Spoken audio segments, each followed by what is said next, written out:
de presente de sogra à prova de crime, um doce sabor de vingança, bem-vindos ao canal. A sogra me mandou um bolo. Ela ligou e perguntou: "O bolo está gostoso?" Eu respondi calmamente. Dei para minha cunhada. De repente, minha sogra desabou e começou a gritar. Uma desgraça havia acontecido. Naquela noite, a polícia veio à minha casa e disse uma frase que a fez empalidecer. São Paulo, nos últimos dias do ano, estava estranhamente úmida. O céu cinzento e carregado pesava sobre a cidade e o asfalto molhado parecia pronto para dissolver o que restava da paciência humana. Meu nome é Ana. Eu estava sentada em meu apartamento em um condomínio de luxo nos Jardins, olhando o fluxo de carros presos no trânsito lá embaixo, quando uma vaga ansiedade que eu não conseguia nomear subiu em minha alma. Dizem que o sexto sentido das mulheres é aguçado, especialmente quando o perigo já está à porta. Mas naquela época, eu não suspeitava que esse perigo viria envolto em uma embalagem tão enganosamente doce. Tudo começou na tarde anterior, quando a campainha anunciou uma entrega. O entregador me deu uma caixa de bolo amarrada com uma luxuosa fita de seda vermelha. Em cima havia um cartão, escrito com uma caligrafia caprichada. Mamãe, presentei a você e seu marido para alegrar o dia. Bolo de uma confeitaria conhecida. Artesanal, muito gostoso. Eu reconheceria aquela caligrafia mesmo que se transformasse em cinzas. Era Sônia, minha sogra. Segurando a caixa, não pude deixar de me surpreender. Nosso relacionamento nunca foi tranquilo. Para ser mais precisa, éramos como cão e gato. Sônia era uma mulher para quem a aparência era de suma importância. Em público, ela era elegante, aristocrática, falava tão suavemente que parecia mel derramado nos ouvidos. Mas em casa, implicava com a nora por qualquer coisinha. Aos olhos dela, eu era apenas uma moça do interior que teve a sorte de fisgar seu filho, um empresário de sucesso. Ela nunca me deu um presente que valesse a pena, muito menos enviar um bolo assim, sem motivo algum, só para alegrar. João, meu marido, estava em uma viagem de negócios em Florianópolis e ainda não havia retornado. Abri a caixa. Era um magnífico bolo de mousse de maracujá com manga, com uma cobertura de geleia amarela brilhante, decorado com fatias de laranja desidratada e raminhos de alecrim. O aroma cremoso e sedutor invadiu minhas narinas, mas a repentina bondade de Sônia me fez hesitar. Além disso, João e eu estávamos em uma dieta cetogênica rigorosa para melhorar a saúde, eliminando completamente açúcar e carboidratos. Comer o bolo, quebrar as regras, jogar fora, ser considerada ingrata e esbanjadora. Nesse momento, lembrei que no dia anterior tinha sido o aniversário de Isabela, minha cunhada mimada. Isabela morava sozinha em um apartamento alugado no Tatuapé, era preguiçosa, muitas vezes me invejava.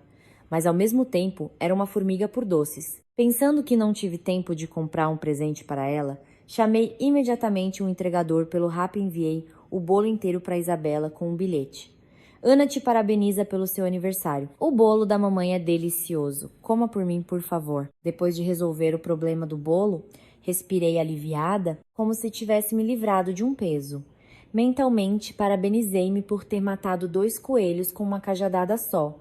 Agradei a sogra, mesmo que de fachada, e dei um presente à cunhada. Mas, infelizmente, o destino traiçoeiro preparou um roteiro 1000 vezes mais cruel do que eu poderia imaginar. Na manhã seguinte, enquanto preparava meu café da manhã saudável de abacate e ovos cozidos, o telefone tocou incessantemente na tela. Apareceu sogra e o ícone de videochamada no WhatsApp. Franze a testa. Sônia raramente me ligava por vídeo a essa hora. Normalmente, ela apenas enviava mensagens com recados ou ligava para o filho. Respirei fundo, ajeitei o cabelo e atendi a chamada. Disse a mim mesma que precisava, como sempre, manter uma distância educada. A tela se iluminou e o rosto de Sônia apareceu. Ela estava sentada em sua sala de estar. Atrás dela, via-se o aparador de mogno com entalhes em forma de brasões, do qual ela tanto se orgulhava para as vizinhas. Hoje, ela estava meticulosamente maquiada. Lábios vermelho vivos, um colar de pérolas no pescoço, cabelos presos em um coque elegante. Mas o que mais me chamou a atenção foi o seu olhar, brilhante, impaciente, mas no fundo, escondia um interesse perscrutador e gélido. Alô, Aninha, é você, minha filha? A voz de Sônia soou tão doce que me deu arrepios. Mamãe tá ligando de manhã para saber se vocês já acordaram. O Joãozinho voltou da viagem? Eu sorri educadamente, tentando falar o mais calmamente possível. Bom dia, mamãe. O João só chega esta noite. A senhora acordou tão cedo, já tomou café da manhã? Sônia acenou com a mão. O sorriso em seu rosto ficou ainda mais largo, mas eu senti que não alcançava seus olhos. Mamãe já tomou café. E o bolo que mandei ontem, vocês já provaram? Este bolo eu encomendei especialmente com ingredientes importados. Saboroso e caro. Pedi para não fazerem muito doce para ser mais fácil para vocês comerem. A pergunta dela me fez parar. Por que ela estava tão excessivamente preocupada se eu comia o bolo ou não? Normalmente, ela nunca perguntava o que eu comia ou bebia. Essa estranha insistência parecia a impaciência de alguém esperando o resultado da loteria. Eu, descascando um ovo, respondi displicentemente, sem suspeitar que minhas palavras levariam a história à beira do abismo. Sim, o bolo é muito bonito, mamãe, mas estamos em uma dieta rigorosa. O médico proibiu doces. Mesmo que um pouquinho. Foi uma pena jogar fora. Então ontem eu enviei para Isabela. Afinal foi o aniversário dela ontem e eu estava tão ocupada que não tive tempo de comprar um presente. Então reenviei o seu bolo. O espaço ao redor pareceu congelar. O tempo se estilhaçou em 1000 pedaços. O sorriso no rosto de Sônia se apagou tão rapidamente quanto uma vela ao vento. Seu rosto, rosado pela maquiagem, de repente ficou cinza, sem sangue. Seus olhos se arregalaram e encararam a tela do telefone. As pupilas dilataram-se ao máximo, refletindo um horror que eu nunca tinha visto em toda a minha vida. O que você disse? Para quem você deu? Sua voz tremia e falhava. Eu, surpresa com a reação dela, repeti ingenuamente. Sim, enviei para Isabela. Provavelmente ela ficou muito feliz. Ontem, o entregador confirmou a entrega. Meu Deus, não pode comer! Você matou a minha filha! O grito agudo de Sônia atravessou o pequeno alto-falante do telefone. Ela gritava como um animal ferido, batendo desordenadamente as mãos na mesa. A imagem na tela tremia loucamente. Eu a vi se jogar na tela. Seu rosto estava desfigurado pelo pânico. Sua boca se movia sem som. Isabelinha, ligue para ela, diga para não comer. Meu Deus, meu Deus. Então a tela se apagou. Sônia desligou ou deixou o telefone cair em um ataque de pânico. Eu fiquei sentada paralisada.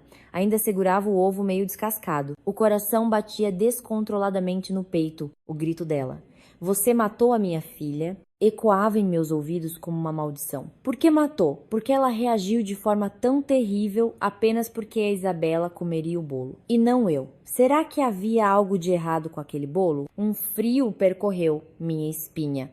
Da nuca aos calcanhares. Percebi com horror que, sob a camada de creme doce e palavras hipócritas, poderia se esconder uma conspiração cruel, cuja vítima deveria ser eu, e não minha infeliz cunhada. O telefone escorregou das minhas mãos e caiu na mesa com um baque seco, quebrando o silêncio mortal da cozinha.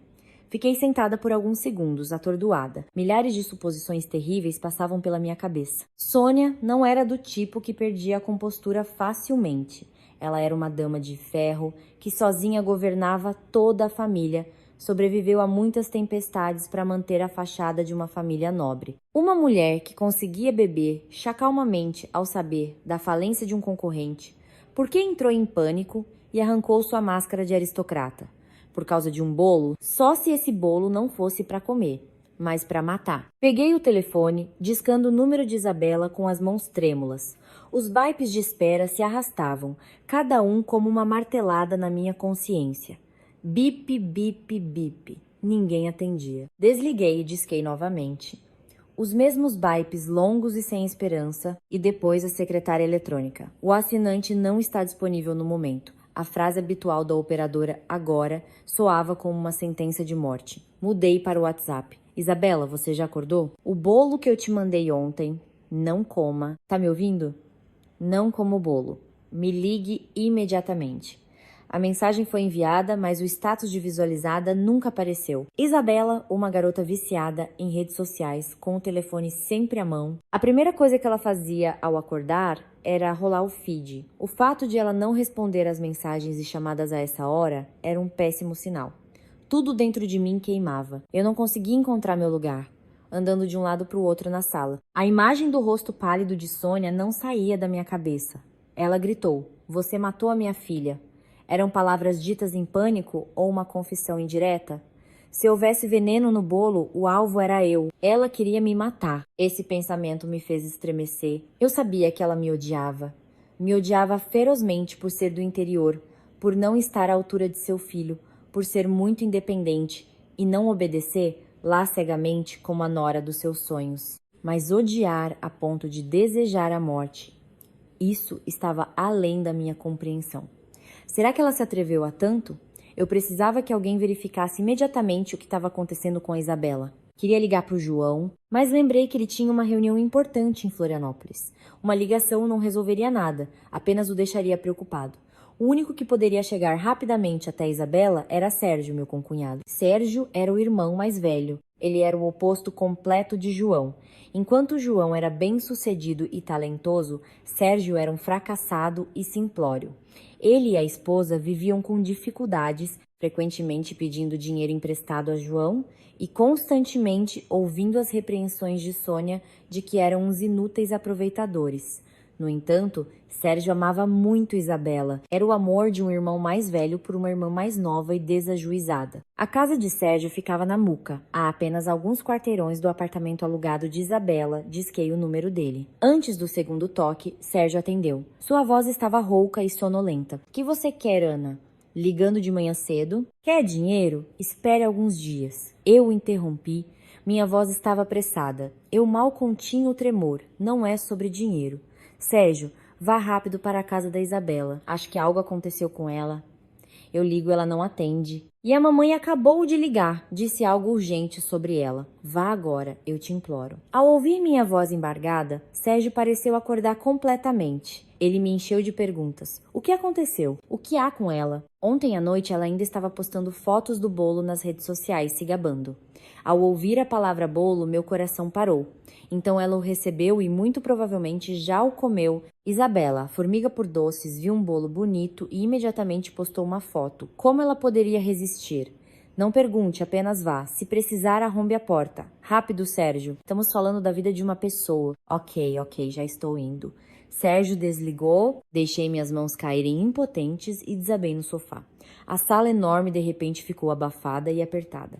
Olhei para a caixa de lenços na mesa. Uma cadeia de eventos começou a se formar em minha cabeça. Ontem, Sônia enviou o bolo. Ontem foi o aniversário de Isabela, mas ela o enviou para mim, não para Isabela. Como uma mãe que tanto adora sua filha mais nova pôde esquecer seu aniversário e presentear com um bolo a nora que odeia? A menos que esse bolo tivesse outro propósito e o aniversário de Isabela fosse apenas uma coincidência. Ou ela esperava que eu, comovida com o cuidado da sogra, o comesse imediatamente. Ela errou em um ponto. Na minha dieta e na minha generosidade forçada em relação a Isabela. Lembrei-me do olhar de Sônia em nossos últimos encontros. Não eram mais olhares cortantes e desdenhosos, mas um distanciamento frio. Ela frequentemente perguntava sobre minha saúde, se eu comia comida de estranhos. Na época, pensei que ela havia envelhecido e mudado, mas acabou que ela estava sondando o terreno para dar o golpe. O sentimento gelado foi causado não apenas pelo medo da morte, mas também pela repulsa. Em que tipo de família eu vivo? Uma sogra capaz de envenenar friamente a nora. E agora, sua própria crueldade se voltou contra sua filha. Isso é karma ou uma maldição? O telefone tocou novamente. Era Sérgio. Olhei para o relógio. Apenas 15 minutos se passaram desde a minha ligação. Minha mão tremeu ao pressionar o botão de atender.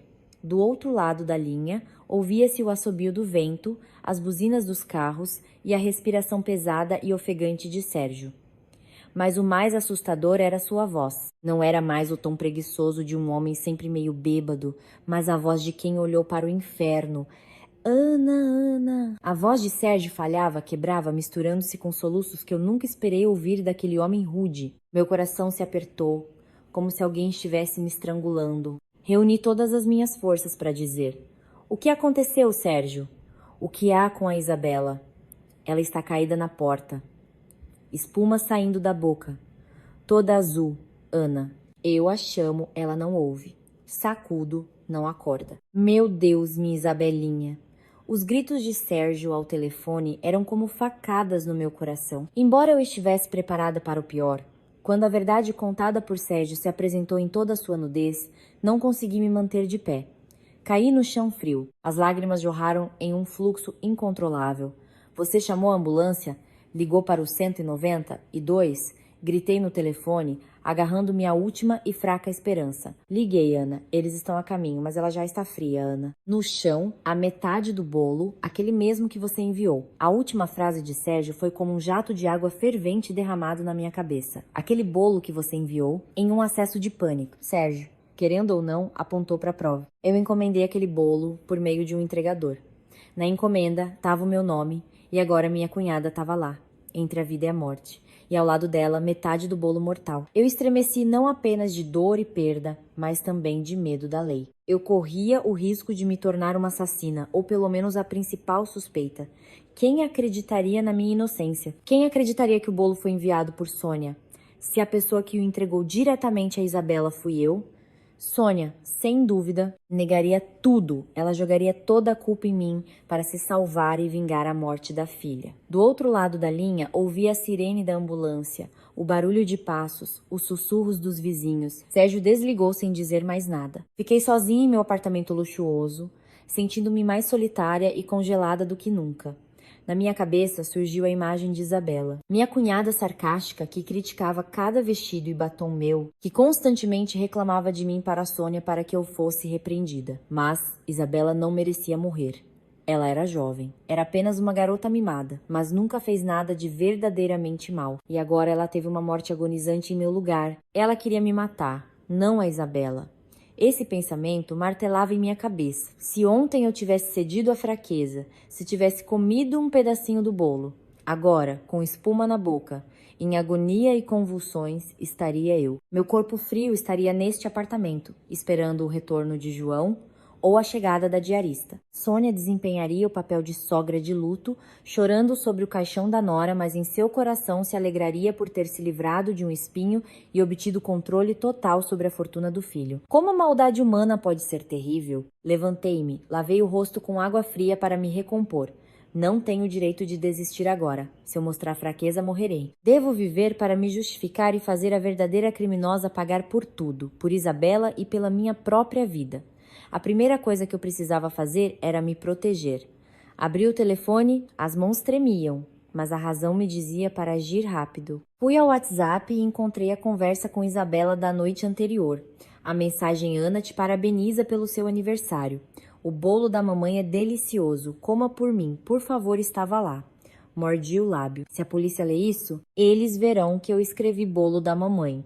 Este é um detalhe a meu favor. Mas se Sônia destruir todos os vestígios do seu lado e negar que deu o bolo, esta mensagem se tornará prova de que eu estava persuadindo Isabela a comê-lo. Uma luta acirrada se desenrolou dentro de mim. Apagar ou não apagar? Se eu apagar, posso ser acusada de destruir provas, o que complicará a investigação. Mas se eu deixar, terei provas suficientes para confirmar a origem do bolo? O cartão. Exatamente. O cartão, escrito pela mão de Sônia, que acompanhava o bolo. Corri para a lixeira. Ontem, ao embalar o bolo para o entregador, guardei o cartão para mim, pensando que Isabela não deveria ler as palavras hipócritas que Sônia escreveu para mim. Esvaziei o conteúdo da lixeira de papéis. O cartão creme estava entre os recibos amassados. Mamãe presenteia você e seu marido para alegrar o dia. Bolo de uma confeitaria conhecida. Artesanal, muito gostoso. Apertei o cartão na mão, era minha tábua de salvação. A caligrafia de Sônia não podia ser falsificada. Fotografei cuidadosamente o cartão, carreguei a foto para o Google Drive e a enviei para minha segunda conta no Telegram por segurança. Depois coloquei o cartão em um caderno e o escondi no cofre. Ao terminar, peguei o telefone e liguei para o João. Era a hora do homem da nossa família saber da terrível notícia. Respirei fundo, preparando-me para contar o que partiria seu coração e seria o primeiro tiro em uma sangrenta guerra familiar. Alô, tô ouvindo, querida. A voz de João soou calorosa. Ao fundo, ouvia-se o barulho das ondas de Florianópolis. Ele não suspeitava que a verdadeira tempestade não estava no mar, mas destruindo sua própria casa. João, por favor, ouça com calma. Perdoe-me, aconteceu uma desgraça com a Isabela. Comecei a chorar. Desta vez eram lágrimas de verdade, lágrimas de medo e ressentimento acumulado. Ouvi o telefone cair com um baque surdo do outro lado da linha. Por alguns segundos, que pareceram uma eternidade, reinou o silêncio. O que você disse? O que aconteceu com a Isabela?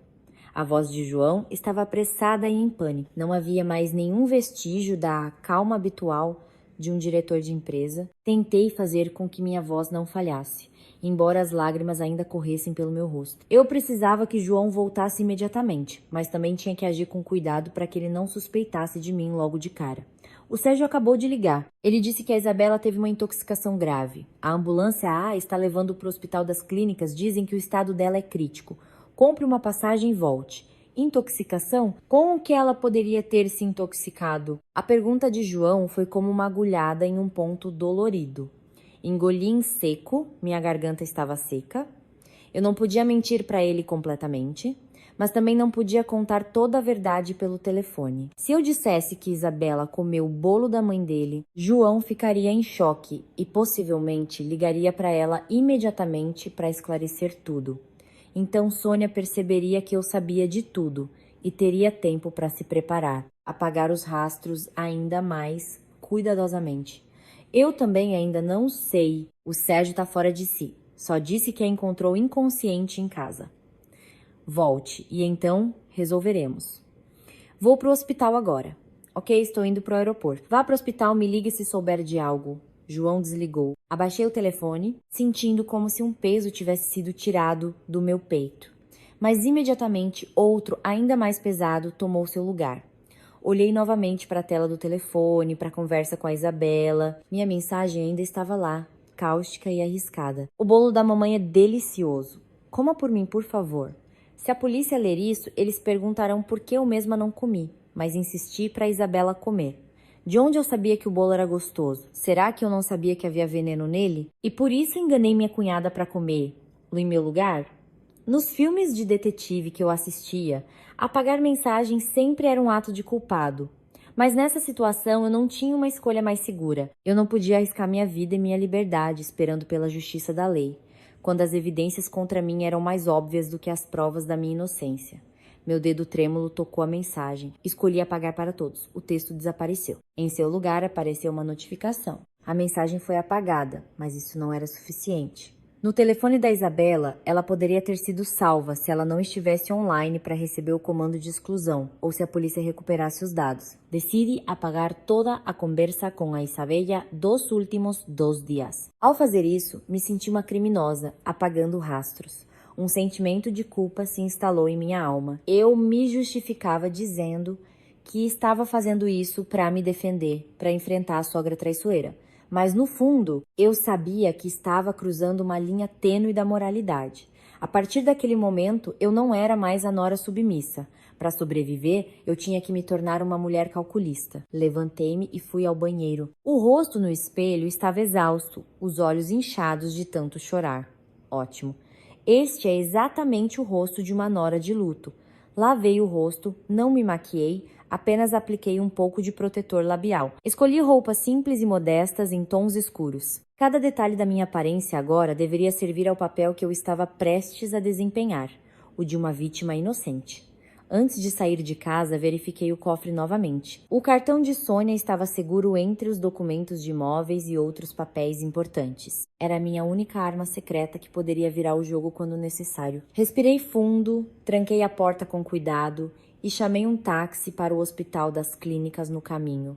Pensei incessantemente no que me esperava. Sônia certamente também já estava a caminho do hospital. Ou ela fingiria estar em choque e se internaria para evitar responsabilidades.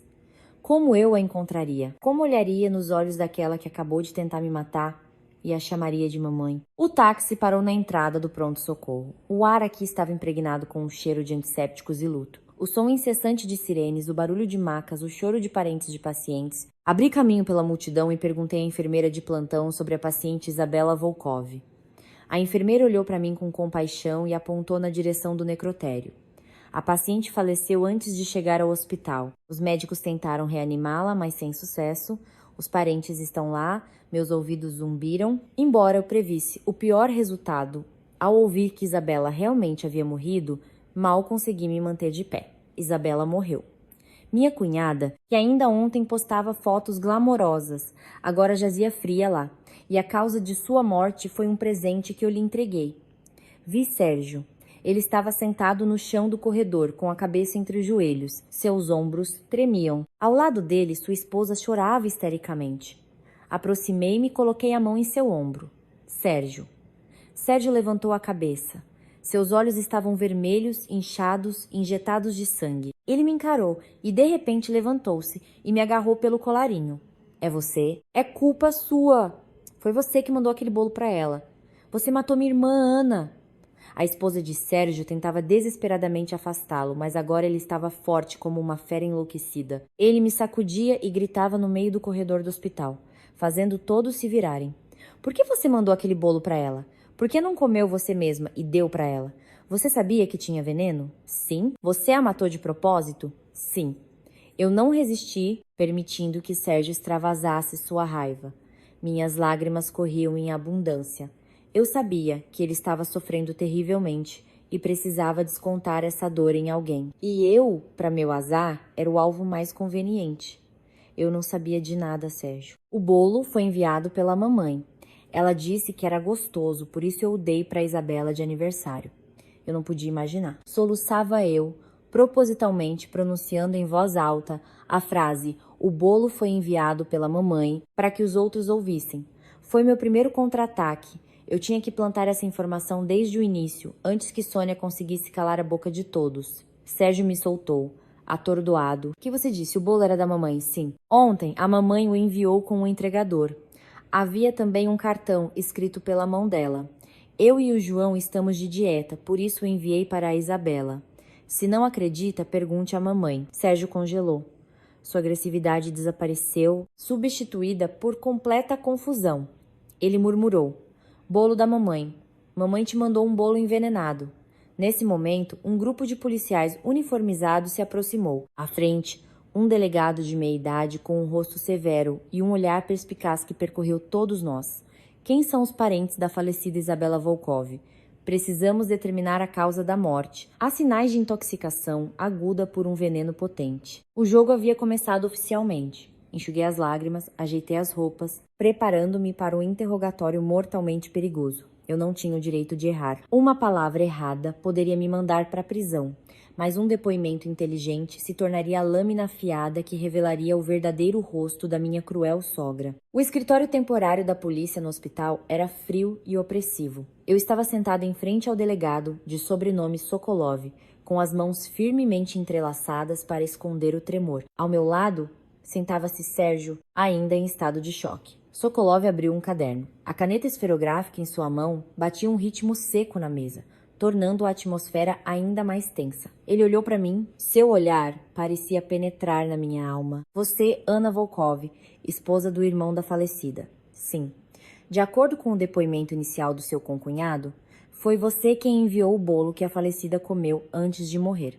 Você confirma isso? Sim, confirmo. Enviei este bolo para a Isabela por um entregador ontem à tarde. Sokolov acenou com a cabeça, anotou algo em seu caderno, depois levantou a cabeça e perguntou. Sua voz ficou mais áspera. Por que você enviou este bolo? Qual a sua origem? Chegou a hora. Respirei fundo, tentando controlar a respiração para que minha voz soasse o mais sincera possível, com notas de dor e choque. Senhor delegado, este bolo não foi comprado por mim. Foi um presente da minha sogra, Sônia Volkov, que ela nos enviou ontem à tarde. Ela disse que era um bolo artesanal de uma confeitaria conhecida, muito gostoso, e que queria nos alegrar. Mas como meu marido e eu estamos em dieta cetogênica e o médico proibiu categoricamente açúcar e carboidratos, não me atrevi a comê-lo. Fiz uma pequena pausa, enxuguei as lágrimas e continuei. De repente, lembrei que ontem foi o aniversário da Isabela e por causa do trabalho não tive tempo de comprar um presente para ela. Vendo um bolo tão bonito e ainda por cima um presente da mamãe, certamente algo bom, decidi reenviá-lo para a Isabela. Eu só tinha boas intenções. Queria alegrá-la em seu aniversário. Eu não podia imaginar que dentro deste bolo pudesse haver veneno. Interrompi a frase, cobrindo o rosto com as mãos e começando a chorar. Meu choro ecoava pela pequena sala, soando trágico e magoado. Eu precisava que a polícia me visse como mais uma vítima que, sem querer, se tornou um instrumento de assassinato. Sokolov me observava atentamente, sem perder uma única expressão facial. Ele perguntou, Você disse que o bolo foi um presente de Sônia Volkov. Você tem alguma prova? Tenho. Na caixa do bolo havia um cartão, escrito pela mão da minha sogra. Eu o fotografei. Peguei o telefone, abri a foto do cartão e mostrei a Sokolov. Ele pegou o telefone, apertou os olhos, leu atentamente o texto e o comparou com o meu depoimento. Mamãe, presentei a você e seu marido para alegrar o dia. Tem certeza de que esta é a caligrafia de Sônia Volkov? Sim, 100%. Estou casada há 3 anos. Reconheço a caligrafia da mamãe imediatamente. Você pode fazer uma perícia comparando com a caligrafia dela em casa. Sokolov me devolveu o telefone. Seu rosto estava pensativo. O caso começava a se tornar mais complexo do que uma simples intoxicação alimentar. Se eu estivesse dizendo a verdade, poderia ser um assassinato premeditado. E o alvo inicial não era Isabela. Ana, esta manhã, quando você soube do que aconteceu com a Isabela, você entrou em contato com Sônia Volkov? Esta era a minha chance de dar o golpe decisivo. Levantei a cabeça. Meus olhos vermelhos olharam diretamente para Sokolov. Sim, mais precisamente foi a mamãe que me ligou primeiro. Hoje, de manhã cedo, por volta das CT, ela me ligou por videochamada no WhatsApp. Sobre o que ela falou, ela perguntou se eu e meu marido havíamos comido o bolo. A voz dela estava muito estranha, extraordinariamente insistente e impaciente. Quando eu disse honestamente que havia enviado o bolo para Isabela, o comportamento dela mudou radicalmente. Como mudou? Descreva em detalhes. Eu estremeci, lembrando daquele momento terrível. Eu não precisava atuar. O medo que senti era real. O rosto dela ficou pálido. Ela regalou os olhos e gritou no telefone. Ela gritou: "Meu Deus, não pode comer. Você matou a minha filha?" E depois ela murmurou para eu ligar para Isabela e impedi-la, e em seguida desligou. O silêncio reinou na sala. Sérgio, que estava sentado ao meu lado, levantou a cabeça bruscamente e me olhou de boca aberta. Eu não tive tempo de lhe contar esse detalhe. Sokolov franziu a testa. A caneta em sua mão parou. Você tem certeza de que Sônia Volkov gritou exatamente "não pode comer" e você matou a minha filha? Juro pela minha vida. Naquele momento, pensei que a mamãe estava brava porque eu dei o presente dela para outra pessoa. Mas agora, lembrando disso, eu estremeço. Por que a mamãe reagiu de forma tão terrível? Por que ela entendeu imediatamente que não podia ser comido, assim que ouviu que o bolo estava com a Isabela? A menos que ela já soubesse que havia algo de errado com o bolo, expressei minha suposição de forma hesitante, como se eu mesma não acreditasse. Mas, na verdade, eu estava direcionando os pensamentos do delegado. Eu queria que eles mesmos se perguntassem por que Sônia Volkov ficou tão assustada se era um bolo comum. Sokolov virou-se para Sérgio. Sérgio, você sabe como era o relacionamento entre sua mãe e Ana? Sérgio hesitou, olhou para mim, depois baixou os olhos. Mamãe, ela não gostava muito da Ana. Elas brigavam com frequência. Mamãe criticava a Ana, dizendo que ela não estava à altura do João, que não sabia agradar o marido. Mas mamãe ama muito seus filhos. Eu não acredito que ela pudesse fazer uma coisa dessas. Ela amava a Isabelinha mais do que tudo no mundo. O depoimento de Sérgio, sem ele saber, fortaleceu o motivo de Sônia em relação a mim e, ao mesmo tempo, destacou o erro trágico. Sônia queria me matar, a nora odiada, mas por engano matou sua própria filha, a quem amava mais do que tudo. Essa lógica se encaixava perfeitamente com a reação dela. Você matou a minha filha. Sokolov fechou o caderno e se levantou. Obrigado, Ana. Sérgio, vamos intimar Sônia Volkov para depor. Peço que permaneçam em contato e não saiam da cidade. Também apreenderemos seu telefone, Ana, para investigações, verificação de chamadas e mensagens. Você não se opõe? Eu assenti e entreguei o telefone a um técnico. Apaguei a conversa com a Isabela, mas tinha certeza de que, se necessário, eles poderiam recuperá-la. O importante era que eu havia removido a ambiguidade inicial e a foto do cartão estava salva na nuvem. Eu não tinha medo de perdê-la. Saindo do escritório, senti um certo alívio. Plantei a semente da dúvida na mente dos investigadores. Agora, restava esperar para ver que espetáculo Sônia faria, mas mal me sentei quando uma sombra se lançou sobre mim.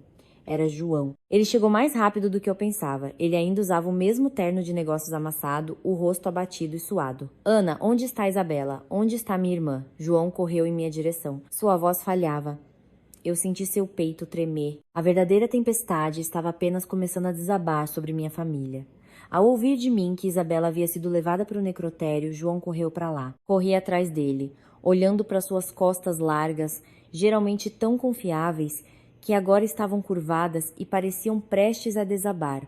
Ele gritava o nome da irmã. Seu grito de partir, o coração ecoava pelo longo e sombrio corredor. Quando o funcionário do necrotério levantou o lençol branco, João caiu de joelhos. Ele não soluçava alto. Como Sérgio, ele ficou em silêncio. Uma dor muito grande tira o dom da fala. Ele pegou a mão fria e azulada de Isabela e a pressionou contra sua bochecha. Seus ombros tremiam.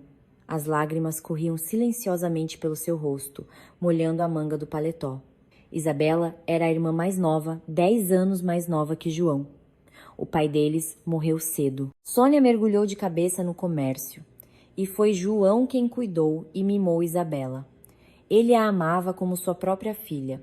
Isabela era mimada, preguiçosa. Ele sabia de tudo isso, mas mesmo assim a mimava e protegia. E agora, sua pequena irmãzinha estava lá, imóvel para sempre, por causa de um pedaço de bolo doce. Eu estava atrás e observava em silêncio.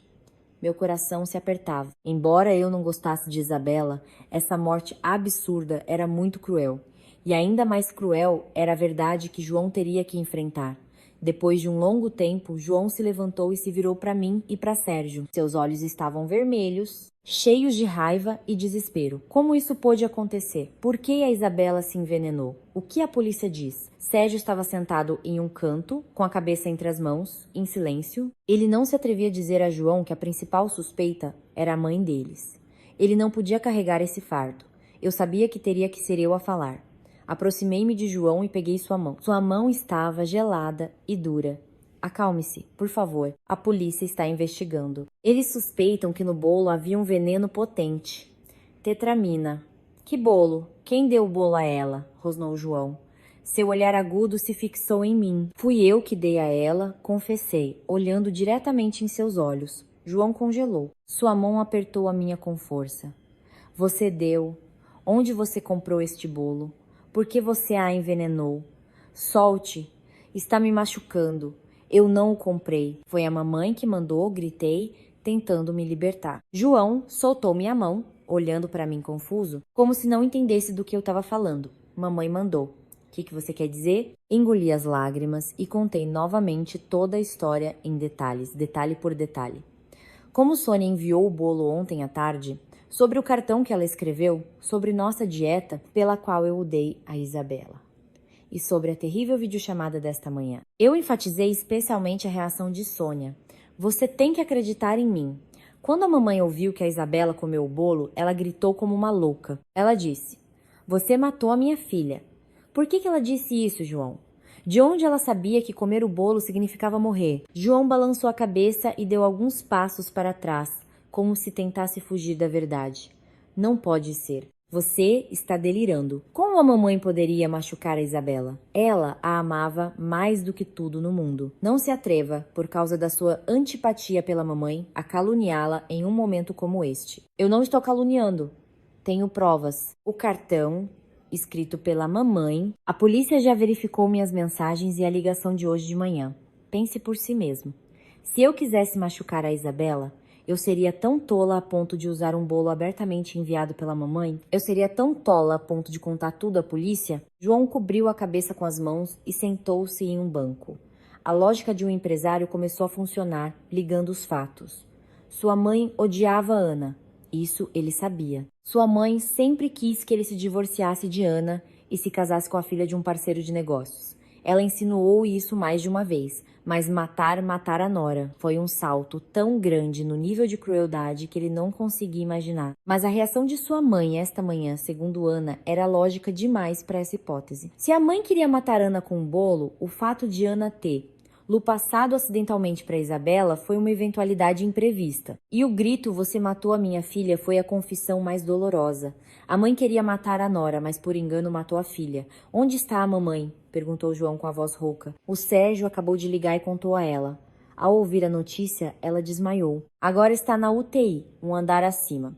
A polícia também está de plantão lá, esperando para colher o depoimento. João se levantou e, cambaleando, começou a andar. Vou ver a mamãe. Preciso esclarecer tudo. Corri atrás dele, apoiando-o. Vou com você. Subimos de elevador para a UTI. O silêncio entre nós era opressor. Eu sabia que depois de hoje, nosso casamento nunca mais seria o mesmo. Entre nós agora jazia um cadáver e a conspiração cruel daquela que o deu à luz. Ao nos aproximarmos do quarto de Sônia, vi 2 policiais de guarda na porta. Dentro, na cama, sob um soro, estava Sônia.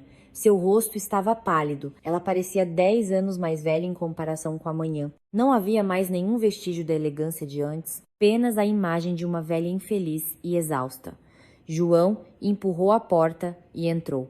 Com o barulho, Sônia estremeceu e abriu os olhos. Ao ver João, ela começou a chorar, tentando se levantar, mas não conseguiu. Joãozinho, a Isabelinha me deixou, meu filho. João ficou parado ao pé da cama, sem correr para abraçar a mãe, como de costume. Ele a olhava com dor e suspeita. Mãe, por que a Isabela morreu? Sônia congelou. Os soluços ficaram presos em sua garganta. Ela olhou de soslaio para mim, que estava atrás de João. Seu olhar encontrou o meu, frio.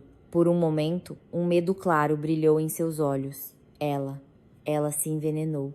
O destino dela foi curto. Meu Deus, minha filhinha, com que ela se envenenou? Gritou João com a voz trêmula. Ela comeu o bolo que você nos enviou. Sim, aquele mesmo bolo que você mandou comer para nos alegrar. O rosto de Sônia ficou pálido. Ela começou a balbuciar. Suas mãos e pernas tremiam tanto que o suporte do soro balançou. Que bolo? Eu não mandei bolo nenhum. Você está louco? Por que eu te mandaria um bolo? Ela negava. Como eu havia previsto, ela negava tudo, mas sua negação apressada e seu comportamento em pânico a entregavam completamente. João pegou o telefone e abriu a foto que eu lhe enviei. O cartão com a caligrafia familiar apareceu diante dos olhos dela. De quem é esta caligrafia? Olhe com atenção, mãe. Mamãe presenteia você e seu marido para alegrar o dia. Até quando você vai negar tudo? Sônia encarou a tela do telefone.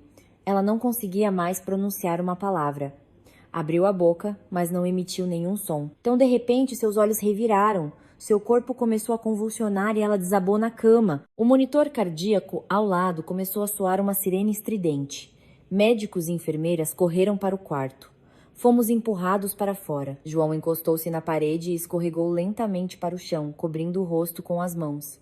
Ele chorava silenciosamente. O silêncio mortal de sua mãe, ao ver a prova, foi para ele a resposta mais cruel. Sua mãe, a mulher que ele respeitou por toda a vida, era uma assassina. Eu olhava para João, uma mistura de pena e raiva fervendo em minha alma. O espetáculo terminou tragicamente, mas ainda não era o fim.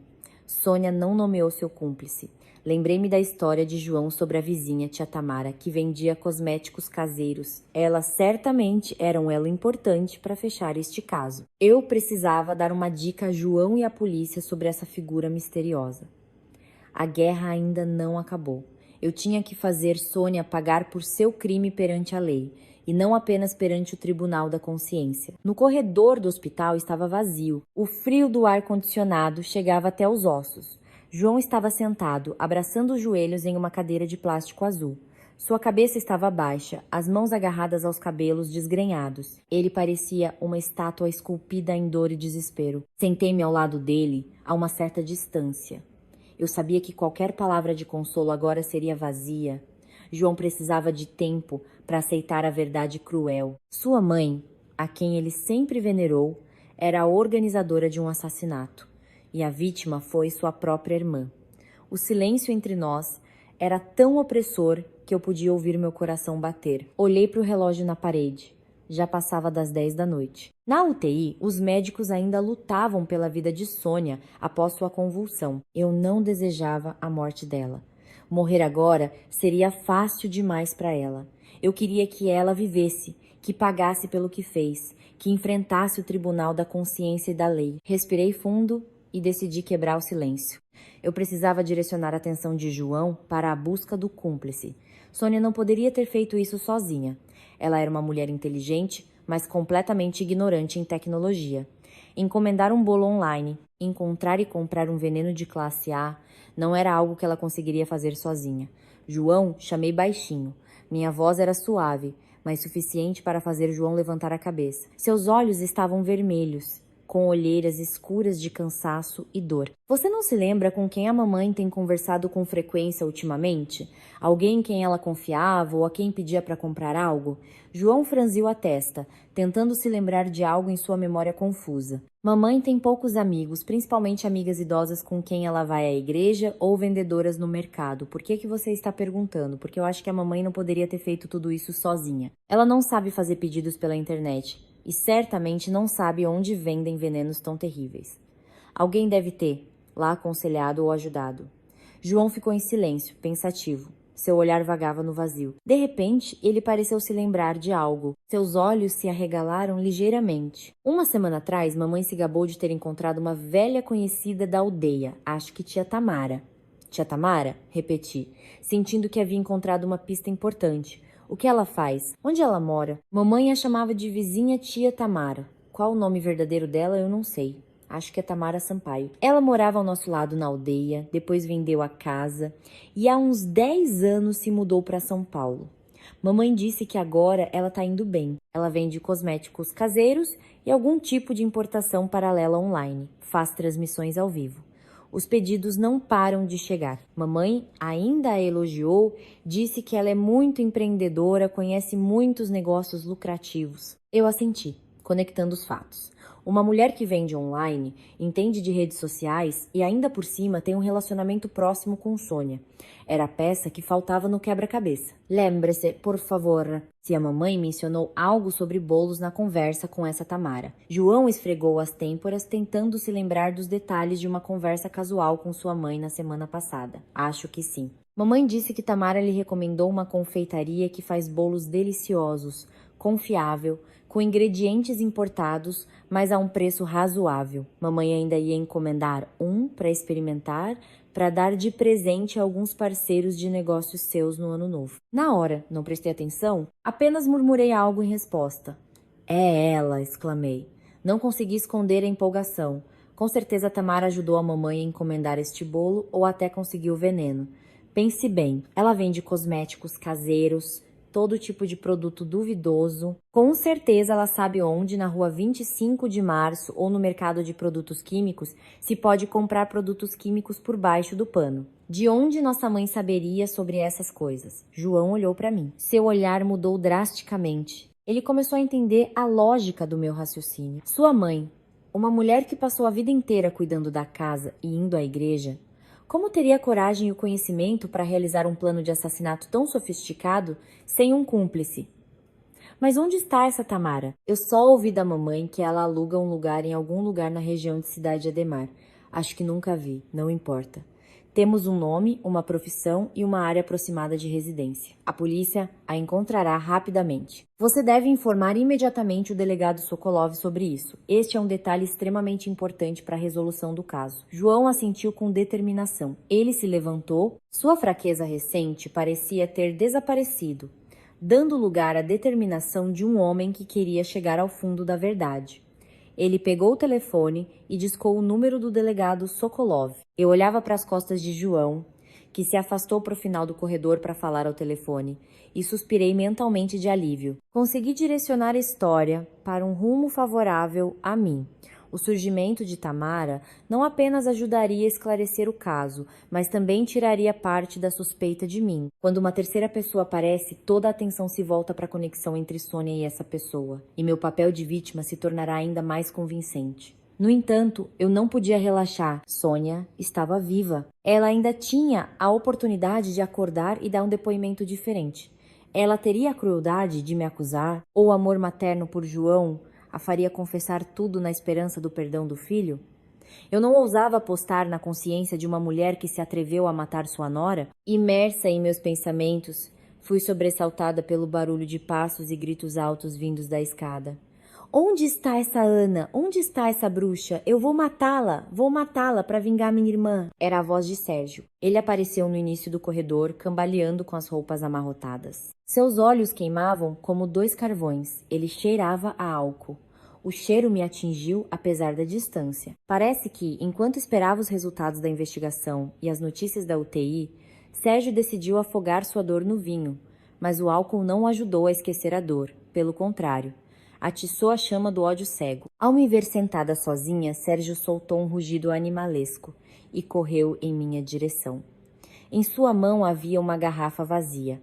O rosto estava desfigurado pela fúria. Devolva minha irmã! Levantei-me horrorizada e recuei. As pessoas ao redor gritaram, se dispersaram. As enfermeiras no balcão apertaram apressadamente o botão de pânico, chamando a segurança. Sérgio saltou, ergueu a garrafa mirando na minha cabeça. Fechei os olhos, instintivamente levantando as mãos, preparando-me para o terrível golpe. Craque! O som da garrafa quebrando soou seco e agudo, mas a dor que eu esperava não veio. Abri os olhos um pouco. João conseguiu saltar e me proteger, recebendo o golpe em seu braço. Sangue fresco começou a escorrer, manchando a manga branca da camisa. Sérgio, você ficou louco? Gritou João, empurrando Sérgio. Sérgio, cambaleando, caiu no chão, escorregadio. Ele ficou ali deitado e ria descontroladamente. Seu rosto estava molhado de lágrimas e ranho. Eu fiquei louco, exato, eu fiquei louco por deixar essa cobra mandar na nossa casa. Você a está protegendo, João? Você está protegendo sua esposa e esqueceu sua irmã, que tá fria lá embaixo? João, segurando o braço ferido, fez uma careta de dor, mas seu olhar permaneceu firme. Eu não estou protegendo ninguém. Estou do lado da verdade. Ana não é culpada. A culpada é a mamãe. Você entende isso? Cale a boca. Rugiu Sérgio apontando para João. Que mãe mataria seu filho? Mamãe amava a Isabelinha de paixão. Todo mundo sabe disso. Foi tudo culpa da sua esposa. Essa mulher traiçoeira amou tudo para incriminar a mamãe. Ela odeia a mamãe, tem inveja da Isabelinha. Então ela inventou esse espetáculo para acusar a mamãe, para matar 2 coelhos com uma cajadada só. Sérgio virou-se para mim. Seu olhar estava cheio de ódio. E você é boa nisso, Ana. Preparou-se muito bem. E as mensagens, e os cartões, e a gravação da ligação? Você calculou cada passo para encurralar minha mãe. Acha que eu sou um tolo? Eu não acredito. Eu nunca vou acreditar que minha mãe é uma assassina. As acusações de Sérgio eram como facas afiadas cravadas em meu coração. Embora eu soubesse que ele estava bêbado, que estava fora de si, suas palavras atingiram meu medo mais profundo. O medo de que ninguém acreditaria em mim. Aos olhos da família do meu marido, eu sempre serei uma estranha, uma pessoa de outro sangue. Mesmo com provas irrefutáveis, eles prefeririam acreditar em uma mentira doce do que aceitar uma verdade amarga. A segurança do hospital e alguns policiais correram e imobilizaram Sérgio. Ele continuava a se debater sem parar de me insultar com as palavras mais sujas. Me soltem, eu vou matá-la, vou arrancar o coração dela e ver se é preto.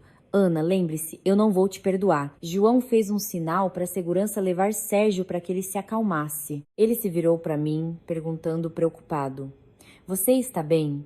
Os cacos não te atingiram? Eu balancei a cabeça, olhando para o sangue no braço de João. Meu coração se apertou, ele acabou de perder a irmã. A mãe está em estado crítico. Agora, seu próprio irmão o atacou. Um fardo muito pesado caiu sobre os ombros deste homem. Estou bem. Seu braço está sangrando muito. Vá logo fazer um curativo. João olhou para o ferimento e sorriu tristemente. A dor física não é nada, Ana. É aqui que dói. Sérgio está certo em algo. Eu sou o culpado. Não consegui proteger minha irmã, não consegui ensinar minha esposa, não consegui parar minha mãe. Nossa família está destruída, Ana. As palavras de João me tocaram. Ele não me culpou, mas, em suas palavras, havia uma impotência sem limites. Eu sabia que para salvar esta família, para salvar minha honra e, o mais importante, para que Sérgio admitisse a verdade, eu não podia confiar apenas na proteção de João ou da lei. Eu tinha que enfrentar Sérgio cara a cara, usar os argumentos mais fortes para destruir sua fé cega. João, vá fazer um curativo. Quero falar com Sérgio a sós. João arregalou os olhos para mim. Você ficou louca? Ele está bêbado.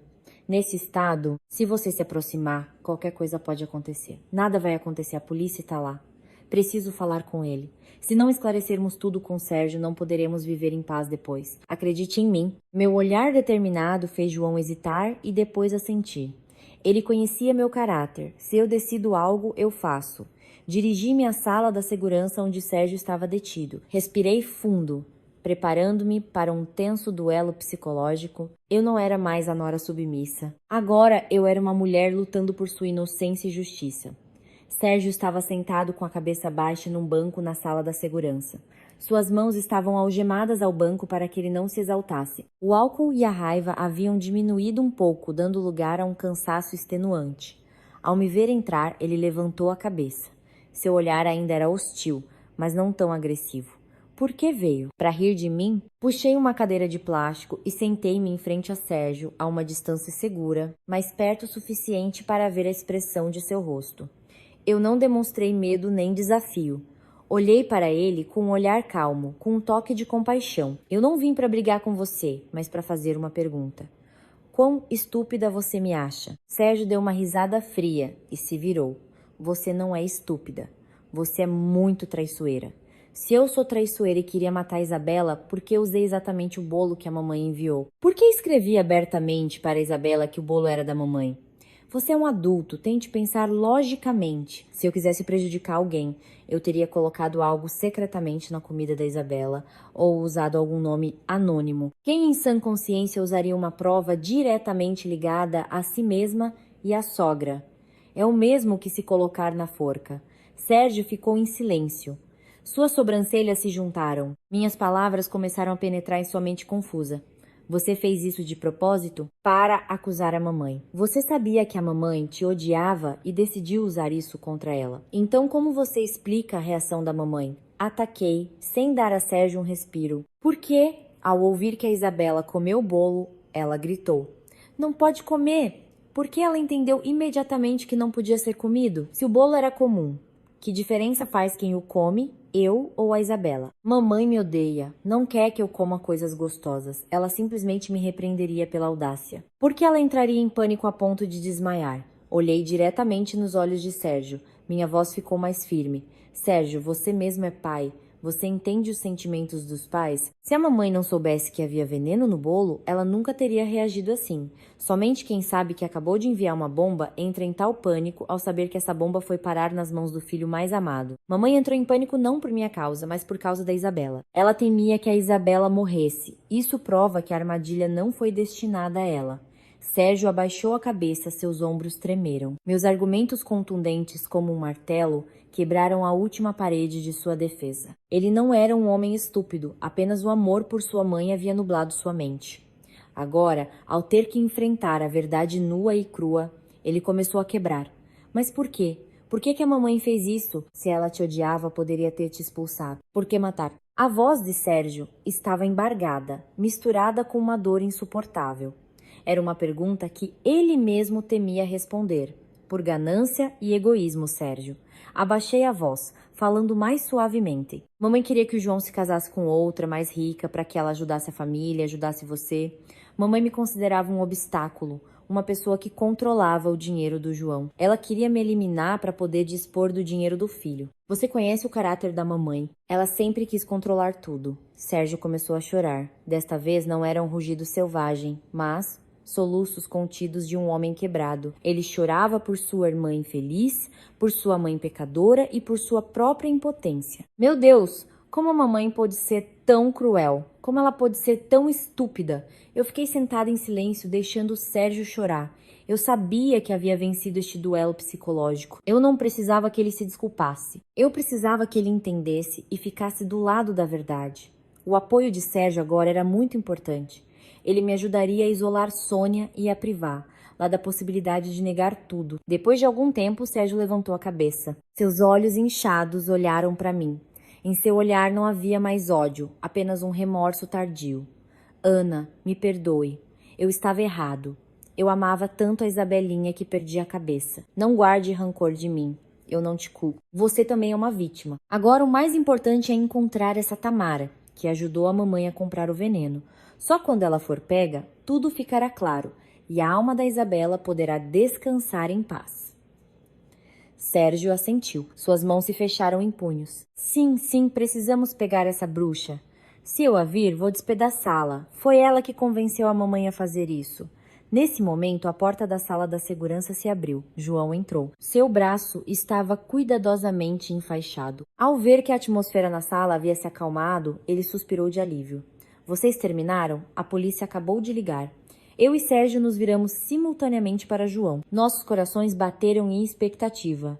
O que foi, João? A notícia sobre a Tamara? Perguntou Sérgio apressadamente. João assentiu. Seu rosto estava sério. Eles localizaram o paradeiro dela. Uma equipe operacional já foi para a cidade de Ademar para prendê-la. Espero que ela não tenha conseguido fugir. Levantei-me, sentindo um raio de esperança brilhar na escuridão. A caçada havia começado e eu acreditava que a justiça alcançaria todos, mesmo aqueles que puxam as cordas do mal, escondendo-se nas sombras. Vamos, disse eu a João, querendo ver com meus próprios olhos como ela seria presa. Nós três saímos da sala da segurança, deixando para trás a dor e os mal-entendidos. À nossa frente, esperava-nos uma difícil batalha legal, mas eu sabia que não estava mais sozinha. A van da polícia corria pela Avenida Washington Luiz em direção ao sul de São Paulo. Eu estava sentada no banco de trás, ao lado de João e Sérgio. Meu coração batia no ritmo do motor. Pela janela, passavam as luzes amarelas dos postes, como memórias borradas. Ninguém dizia uma palavra, mas a tensão preenchia todo o pequeno espaço do carro. Estávamos indo em direção à solução, a verdade, com a qual talvez nunca na vida quiséssemos nos deparar. De acordo com informações do delegado Sokolov, Tamara estava escondida em um alojamento barato na zona industrial. Era um bairro difícil, onde viviam principalmente trabalhadores, imigrantes e pessoas de reputação duvidosa. A prisão dela precisava ser rápida e repentina, para que ela não tivesse tempo de se livrar das provas ou fugir. O carro parou no início de um beco estreito e escuro, onde a luz dos postes de rua não chegava. Um cheiro característico de podridão e umidade atingiu nossas narinas. Os policiais saíram rapidamente do carro e cercaram a área. Eles nos fizeram sinais para esperarmos do lado de fora, para nossa própria segurança. Mas Sérgio se recusou categoricamente. Deixe-me ir, preciso ver o rosto dessa bruxa. Juro que não vou atrapalhar. Diante do apelo desesperado de Sérgio, o delegado Sokolov assentiu, mas instruiu severamente. Andem estritamente atrás de nós e não interfiram de forma alguma. A suspeita pode estar armada ou pode se comportar de forma inadequada. Entramos na ponta dos pés no beco escuro. Sob nossos pés havia lama e lixo. Em algum lugar ao longe, cães latiam, tornando a atmosfera ainda mais assustadora. Paramos em frente a uma porta surrada. A porta estava trancada, mas uma luz amarela fraca brilhava do lado de dentro. O delegado Sokolov fez um sinal, e 2 agentes fortes deram um passo à frente e em um instante cortaram a fechadura com um alicate. Bang! A porta voou, e os policiais invadiram o local como um furacão, gritando. Polícia! Todos parados. Eu, escondida atrás de João, espiei para dentro. O quarto estava em uma desordem terrível. Roupas estavam espalhadas por toda parte. O cheiro de cosméticos baratos se misturava com o cheiro de mofo. Em um canto do quarto, encolhida sobre caixas de cosméticos caseiros, estava uma mulher de meia-idade fazendo uma transmissão ao vivo com o celular. Seu rosto estava densamente maquiado. Ao ver a polícia, ela gritou histericamente e tentou fugir pela porta dos fundos, mas foi imediatamente agarrada por 2 agentes e jogada no chão. Me soltem! Por que estão me prendendo, ladrões? Gritava ela, contorcendo-se como um porco no matadouro. A peruca caiu de sua cabeça, revelando cabelos grisalhos e ralos. Seu rosto, borrado de maquiagem, parecia grotesco e patético. Então, era ela, tia Tamara, a mulher que minha sogra chamava de empresária de sucesso. O delegado Sokolov se aproximou, mostrou-lhe o distintivo e disse com voz firme: Você é Tamara Sampaio. Temos um mandado de prisão imediata por suspeita de posse de substâncias venenosas e cumplicidade em assassinato. Peço que coopere. Ao ouvir a palavra assassinato, Tamara se calou. Seus olhos correram como um rato. Ela percebeu que era o fim. Nesse momento, Sérgio não aguentou. Ele se lançou para frente para bater em Tamara, mas João e um dos policiais conseguiram segurá-lo. Bruxa, foi você que vendeu veneno para minha mãe matar minha irmã. Eu vou te matar! Gritava Sérgio. Seu rosto estava molhado de lágrimas. Seu grito rasgou o silêncio noturno do bairro pobre. Tamara levantou os olhos para Sérgio, depois para mim e para João. Quando seu olhar encontrou o meu, vi nele um terror extremo. Ela me reconheceu. Com certeza, Sônia lhe enviou minha foto para identificar o alvo. Não sou culpada, senhores policiais. Eu não sabia de nada. Sônia me pediu para comprar veneno de rato para matar ratos. Eu não sabia que ela ia matar pessoas com ele. Lamentou Tamara, começando seu jogo de negação. Matar ratos. Dei um passo à frente e olhei diretamente em seu rosto com uma voz gelada. Matar ratos com um veneno de classe A que é proibido para venda? Matar ratos injetando em um bolo de aniversário? Não tente negar. A polícia já recuperou a conversa com minha mãe. Minhas palavras foram como um golpe mortal. Tamara amoleceu. Seu rosto ficou pálido. Ela começou a tremer. Foi Sônia que me convenceu. Ela me deu R$ 150 mil, disse que a nora dela era muito atrevida e que ela queria lhe dar uma lição. Juro, eu não queria matar ninguém. A confissão de Tamara no local do crime removeu definitivamente todas as dúvidas. Sônia era mandante e Tamara a cúmplice ativa, uma aliança criminosa construída sobre ganância e inveja. A polícia começou a busca. Sob a cama, eles encontraram um pequeno frasco de vidro escuro com um rótulo em chinês. Era a mesma tetramina que em poucos minutos tirou a vida de Isabela. Além disso, apreenderam o telefone e a agenda de Tamara, onde estava anotada a quantia de R$ 150 mil. Recebida de Sônia, Tamara foi levada algemada e colocada no carro. Os moradores do alojamento saíram para a rua, sussurrando. Eles a olhavam com nojo e desprezo. A mulher que constantemente se gabava de sua riqueza e ensinava moral a todos nas redes sociais, agora se mostrava em sua verdadeira face, uma vendedora da morte. Observei o carro da polícia partir. Meu coração estava pesado. A justiça prevaleceu, mas a dor não desapareceu. Pegamos aquela que vendeu o veneno, mas aquela que o comprou... A pessoa mais próxima do meu marido ainda estava no hospital. João apertou minha mão com força. Sua mão estava gelada, mas firme. Vamos para casa, Ana. Amanhã de manhã teremos a resposta final da mamãe. Na manhã seguinte, no departamento de polícia, reinava uma atmosfera de trabalho tensa. Eu, João e Sérgio fomos convidados a presenciar o interrogatório oficial de Tamara Sampaio. Através de um espelho unidirecional, podíamos ver e ouvir tudo o que acontecia na sala de interrogatório, mas não éramos vistos. Tamara estava sentada, encolhida em uma cadeira de ferro. Suas roupas coloridas foram substituídas por um uniforme de presidiária. Seu rosto estava exausto, sem maquiagem, revelando rugas que falavam de uma vida difícil e desonesta. Em frente a ela, sentava-se o delegado Sokolov e um escrivão. Tamara, conte honestamente sobre seu relacionamento com Sônia Volkov e o processo de cometimento do crime. Sua confissão espontânea será considerada pelo tribunal como uma circunstância atenuante. Começou o delegado Sokolov com uma voz calma, mas autoritária. Tamara engoliu em seco. Suas mãos se esfregavam. Sim, senhor delegado. Eu e Sônia somos velhas conhecidas da mesma aldeia. Em São Paulo, às vezes, nos encontrávamos, tomávamos um café, íamos à igreja.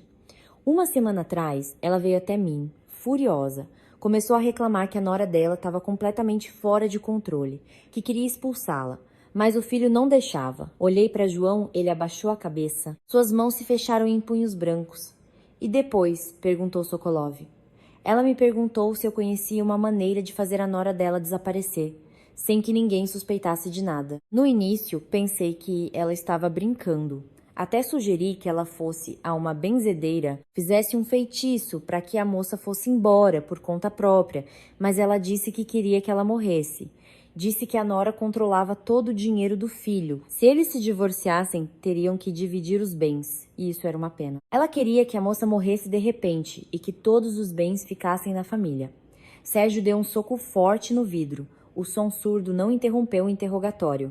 Coloquei a mão em seu ombro, pedindo calma. O que Sônia Volkov propôs que você fizesse? Ela me deu R$ 150 mil em dinheiro. Disse para eu comprar algum veneno, para que a pessoa bebesse e morresse na hora, para que não houvesse tempo de salvar e para que fosse difícil de encontrar na autópsia. Eu vendo no mercado, sei onde comprar produtos químicos por baixo do pano. Comprei este veneno de rato chinês por apenas R$ 5 mil e depois ela me pediu para encomendar um bolo caro e chique, para que a nora não suspeitasse de nada. Disse que a nora dela era exigente, não comeria qualquer coisa barata. Encomendei o bolo, trouxe para minha casa, injetei o veneno com uma seringa na camada intermediária de creme e nas frutas por cima. Ela me ordenou estritamente para injetar uniformemente, para que qualquer pedaço que se comesse certamente fizesse efeito. Ao ouvir isso, estremeci. A crueldade, planejada nos mínimos detalhes, não um impulso de emoção, mas um cálculo frio. O que você fez com o bolo? Chamei um entregador para levar, Lua Sônia, mas ela me mandou indicar mamãe como remetente e escrever um cartão comovente. Ela disse que escolheria um momento em que o filho não estivesse em casa para que a nora comesse o bolo sozinha. Ela calculou tudo. Quem diria que a nora não comeria, mas o daria à filha dela? Tamara começou a chorar.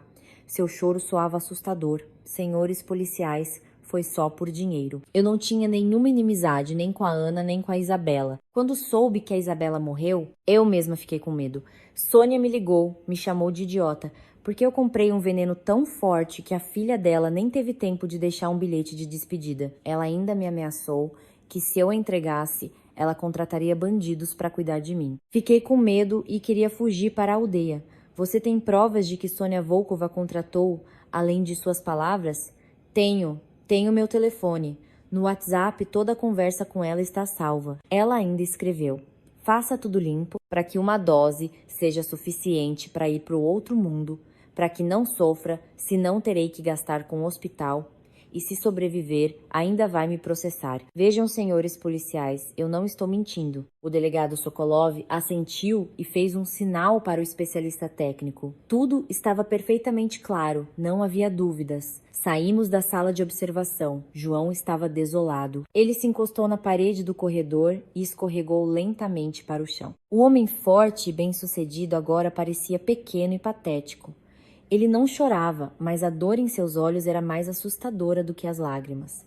Por quê? Por que a mamãe fez isso por dinheiro? Nós não precisávamos. Eu a sustentava com tudo, murmurava João, como se perguntasse a si mesmo. Sentei-me ao lado dele e disse baixinho: não é uma questão de necessidade, João, é uma questão de ganância e desejo de controlar. Mamãe tinha medo de te perder, medo de perder o poder na família. O dinheiro é apenas um pretexto. Ela queria que eu morresse para se tornar novamente a dona desta casa. Sérgio estava de pé, ao lado. Seu olhar estava fixo ao longe. Eu também sou culpado. Sou tão inútil. Pedia dinheiro constantemente à mamãe. Por causa disso, ela sentia a pressão de ter que me sustentar. Se eu mesmo trabalhasse, a ganância da mamãe não teria se desenvolvido tanto. Nós três ficamos sentados ali, no corredor da delegacia, digerindo a dor da tragédia familiar. Uma tragédia em que não havia vencedores. Todos foram vítimas do demônio chamado ganância e egoísmo. No mesmo dia, voltamos ao hospital. Sônia havia se recuperado da crise, mas ainda estava muito fraca. Ela estava deitada na cama, com as mãos algemadas na cabeceira. Ao lado, 2 policiais estavam de guarda. Ao nos ver, Sônia se virou, sem ousar nos olhar nos olhos. Provavelmente ela já sabia que Tamara havia sido presa e confessado tudo. A cortina de veludo que escondia os crimes foi rasgada, revelando a verdade feia. João se aproximou da cama. Sua voz estava abafada. Não havia mais raiva nela, apenas uma tristeza sem limites. Mãe, Tamara confessou tudo. Você tem algo a dizer? Sônia ficou em silêncio por um longo tempo. Lágrimas turvas escorriam dos cantos de seus olhos enrugados, caindo no travesseiro. Mãe, você está pedindo perdão? A quem? Gritou Sérgio com a voz trêmula. Você está pedindo perdão a Isabela, que está no necrotério, ou ao João, ou a Ana, que você queria matar, mas não conseguiu? Sônia começou a chorar, seus ombros tremiam. Eu não queria matar a Isabelinha, eu a amava mais do que tudo. Foi tudo culpa da Ana. Foi ela que não comeu o bolo? Se ela tivesse comido, a Isabelinha estaria viva. Suas palavras congelaram o ar no quarto. Mesmo naquele momento, ela me culpava. Em sua mente distorcida, eu era a causa da morte de Isabela, porque me recusei a morrer a morte que ela havia preparado para mim. João olhou para a mãe. Seu olhar estava cheio de decepção. Mãe, como você pode dizer uma coisa dessas? Qual a culpa da Ana? Ela foi sua nora por 3 anos. Cuidou de tudo. Nunca te respondeu mal. Por que você a odiava tanto a ponto de querer matá-la? Sônia virou-se bruscamente. Seus olhos brilharam de ódio. Porque ela te roubou de mim. Desde que você se casou com ela, você só escuta. Todo o dinheiro que você ganha, você dá a ela. Eu, para pedir alguns trocados pro Sérgio, tenho que olhar para a cara dela. Eu sou sua mãe. Eu te dei a luz, eu te criei e agora tenho que viver como uma agregada nesta casa. Eu não concordo. Mãe. E mãe, João caiu de joelhos. O dinheiro que eu te dou todo mês não é suficiente? A Ana guarda dinheiro para cuidar do nosso futuro, para investir. Ela não o gasta em bobagens. Por que você é assim com seus filhos? Não me importo. Eu só sei que a odeio. Eu queria que ela morresse, para que você se casasse com a filha daquele empresário, a Larissa. Eles têm dinheiro de sobra. Se você se casasse com ela, sua empresa decolaria. O Sérgio teria capital para um negócio. Eu fiz tudo por vocês. Recuei, estremecendo com sua lógica. Por vocês. Uma frase dita em nome do amor, mas que carregava um veneno terrível. Ela se escondia atrás do amor materno para matar, para satisfazer seu ego e sua ganância. Ela considerava seus filhos como propriedade, ferramentas para atingir seus objetivos, e não como pessoas com seus próprios pensamentos e sentimentos. Sérgio enxugou as lágrimas, aproximou-se de João e o levantou.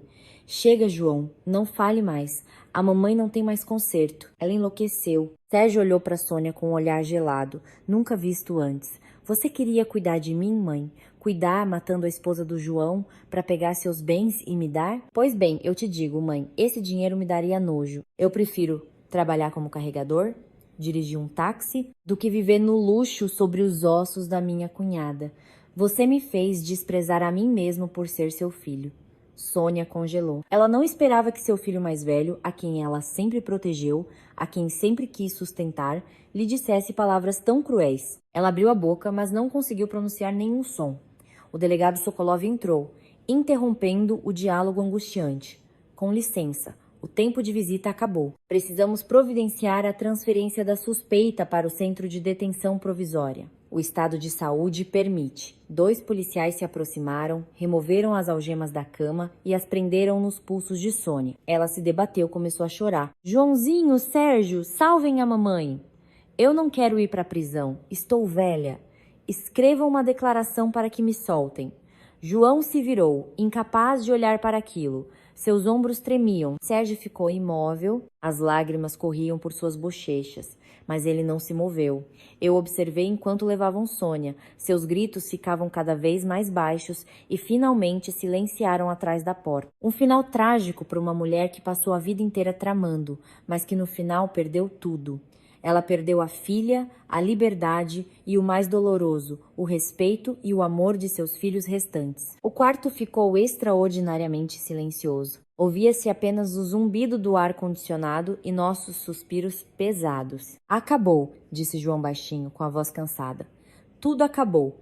Ainda não, respondi, olhando para a janela, onde o céu ficou cinza antes da chuva. Ainda temos o funeral da Isabela e temos que seguir em frente com este pesadelo. O caso pode estar encerrado no papel, mas as cicatrizes em nossas almas provavelmente nunca cicatrizarão. Eu venci esta batalha pela sobrevivência, mas o preço foi uma família destruída. Foi uma vitória ou apenas o começo de uma nova tragédia chamada Tormento da Consciência? Naquela noite, voltei para meu apartamento nos Jardins em estado de completa exaustão, tanto física quanto moral. A casa estava vazia e fria. Não havia mais nenhum vestígio do calor de um lar familiar. João ficou no hospital para providenciar os documentos para o transporte do corpo de Isabela para o necrotério, para a autópsia final antes do funeral. Entrei. O aroma familiar de capim-limão atingiu minhas narinas, mas por alguma razão, agora ele evocava apenas uma sensação de solidão gelada. Desabei no sofá e peguei o telefone. A tela se iluminou com centenas de notificações de redes sociais. Abri e fiquei horrorizada com o que vi. O vídeo de Sônia sendo levada do hospital algemada se espalhou pela internet com uma velocidade incrível. As manchetes eram sensacionalistas. Sogra cruel tenta matar nora, mas por engano mata a própria filha. Tragédia na família de um magnata paulistano. Mãe assassina é presa. Queria se livrar da nora por causa da herança. Cliquei no vídeo mais popular. No clipe, Sônia era claramente visível, com os cabelos desgrenhados, chorando desesperadamente. Suas mãos algemadas brilhavam sob os flashes das câmeras dos repórteres. Gritos de maldições da multidão, o som das sirenes da polícia. Tudo isso criava uma cena de caos e luto. Rolei os comentários. Milhares de estranhos competiam em insultos, jogando lama em Sônia. Essa velha é um mal em pessoa. Nem uma tigresa come seus filhotes, escreveu um. Dá pra ver no rosto que ela é uma cobra, acrescentou outro. Pobre menina, morreu por causa de uma mãe gananciosa, simpatizou um terceiro. Eu deveria estar satisfeita. A mulher que me atormentou, que queria me matar, agora estava recebendo o que merecia, condenada por toda a sociedade. Eu esperei por este dia, o dia em que sua verdadeira face seria arrancada. Mas por alguma razão, meu coração estava vazio e amargo. Percebi que essa vingança não me trouxe alegria. Ela apenas aprofundou a dor da minha família. O que acontecerá com João quando ele ler isso? Ele é um empresário respeitado. Agora, sua honra, a honra de sua família, está sendo pisoteada por usuários anônimos da rede. Como Sérgio olhará nos olhos dos vizinhos? E a alma de Isabela encontrará paz quando sua morte se tornou tema de fofocas e entretenimento para a multidão? Desliguei o telefone e o joguei de lado. Fiquei sentada, encolhida no escuro, e chorei novamente. Chorei por Isabela, por João e por mim. Que vitória amarga. O telefone fixo tocou. Assustei-me e atendi. Do outro lado da linha, uma voz trêmula de uma mulher idosa. Era a tia Val, irmã de Sônia, da aldeia. Alô, Aninha. É a tia Val. Sim, olá, tia Val. Meu Deus, minha filha, acabei de ver na televisão e na internet. É verdade que a Sônia fez uma coisa dessas? É verdade que a Isabelinha morreu? A voz de tia Val se quebrava em soluços. Com dificuldade consegui dizer: sim, é verdade, tia. A Isabela morreu. E a mamãe? A mamãe foi presa. Senhor Jesus, por que uma desgraça dessas? Sônia passou a vida inteira indo à igreja e no final tropeçou tanto. Tia Val chorou e depois perguntou: e o funeral da Isabelinha? Vão trazer lá para a aldeia ou será aqui? Provavelmente aqui, tia. O João tá cuidando disso agora. Amanhã, após o velório, levaremos ao crematório. Vou tentar vir para me despedir dela pela última vez. Tudo bem, venha. Pobre menina tão jovem. Desligando o telefone, suspirei pesadamente. Amanhã será um dia longo. O funeral de Isabela não será apenas um funeral. Será o centro das atenções, dos sussurros e das fofocas. Eu precisava reunir minhas forças para suportar tudo isso. Não tenho o direito de desmoronar agora. Preciso ser um apoio para João, a pessoa que mais sofreu nesta tragédia. Na manhã seguinte, o céu sobre São Paulo estava cinzento. Uma garoa fora de estação parecia chorar o destino trágico da jovem. O velório de Isabela acontecia em uma capela. A atmosfera era opressiva, mas o silêncio e os olhares curiosos dos presentes a tornavam ainda mais gélida. O caixão com o corpo de Isabela estava no centro da sala. No retrato, ela sorria amplamente, o que contrastava fortemente com o ambiente sombrio. João estava ao lado do caixão. Seu rosto estava exausto. Seus olhos estavam fundos. Ele estava todo de preto, com os braços cruzados no peito. Ele se curvava para cada um que se aproximava para se despedir. Sérgio estava ao lado. Ele ainda cheirava álcool. Seus olhos vermelhos estavam fixos no retrato da irmã. De vez em quando, ele soluçava. Eu, de vestido preto, como a nora mais velha, recebia as condolências e registrava os presentes. Os convidados eram principalmente parceiros de negócios de João, amigos de Isabela e alguns parentes da aldeia. Em todos os rostos havia compaixão misturada com constrangimento. Mal saíam da sala, começavam a sussurrar. Pobre menina, que morte absurda. Dizem que a própria mãe a envenenou. Que horror! Nas famílias ricas, as suas próprias complicações, por causa da herança, estão dispostos a matar uns aos outros. E esta nora, dizem que era o alvo principal. Sorte que sobreviveu. Essas conversas me picavam como agulhas. Tentei manter uma expressão calma, mas por dentro tudo queimava. Eu sabia que eles estavam me olhando como um personagem de uma história sensacionalista que acabaram de ler na internet. Eu não era apenas uma parente, eu era uma testemunha viva, uma sobrevivente. Na hora do almoço, apareceu um grupo de repórteres da imprensa marrom. Com câmeras em punho, eles tentavam invadir a sala para conseguir uma matéria sensacionalista. João, furioso, ordenou à segurança que os expulsasse. Saiam! Deixem minha irmã em paz. Não se atrevam a lucrar com a desgraça alheia, gritava João. Sua voz falhava de raiva. Ele parecia um animal ferido tentando proteger os últimos vestígios da dignidade de sua família. Corri, peguei sua mão, afaguei suas costas para que ele se acalmasse. Acalme-se, não ligue para eles. Precisamos cuidar da Isabela. João virou-se para mim. Seu olhar estava cheio de gratidão e sofrimento. Desculpe, Ana, você não deveria ter que passar por tudo isso. Eu sou sua esposa. Devemos estar juntos na alegria e na tristeza. Não diga isso. Nesse momento, tia Val chegou com outros parentes. Ao ver o caixão, tia Val se jogou sobre ele, chorando e lamentando. Seu choro de luto tornou a atmosfera ainda mais opressiva. Isabelinha! Isabelinha, para quem você nos deixou? Sua mãe está na prisão, você está aqui deitada, a família está destruída, minha filha. Sérgio não aguentou a cena. Ele, cambaleando, saiu para a rua e acendeu um cigarro, tragando até doer os pulmões. Fui atrás dele para dizer algumas palavras de consolo. Sérgio, não fume tanto. Cuide da sua saúde. Você ainda tem que cuidar da mamãe. Em breve ela será transferida para a colônia penal. Sérgio deu uma tragada profunda, soltou uma nuvem de fumaça. Sua voz estava rouca. Cuidar de quê? Mamãe matou a Isabelinha. Não tenho cara para olhá-la. Eu a odeio, mas também tenho pena dela. Por que minha vida é tão amaldiçoada, Ana? Eu olhava em silêncio para aquele homem rude e desajeitado que agora estava fraco como uma criança. Esta tragédia quebrou todos os homens desta família. Não pense nisso. O que aconteceu, aconteceu. Mamãe cometeu um erro e ela deve ser punida. Mas amor de mãe é amor de mãe. Quando a mamãe estiver na prisão, ainda teremos que visitá-la. Afinal, ela não é mais jovem. Sérgio virou-se para mim. Em seu olhar havia surpresa. Você. Você não odeia a mamãe? Ela queria te matar. Eu sorri tristemente, olhando para as gotas de chuva caindo no asfalto. Odeio. No início, odiava muito, mas quando a vi sendo presa, quando vi a Isabela no caixão, senti mais pena do que ódio. A ganância transformou a mamãe em um monstro, mas ela já pagou um preço muito alto. O fato de eu estar viva é sorte. Quero viver o resto da minha vida com dignidade e não com ódio. Sérgio apagou o cigarro silenciosamente com a sola do sapato. Ele assentiu levemente, um aceno de respeito.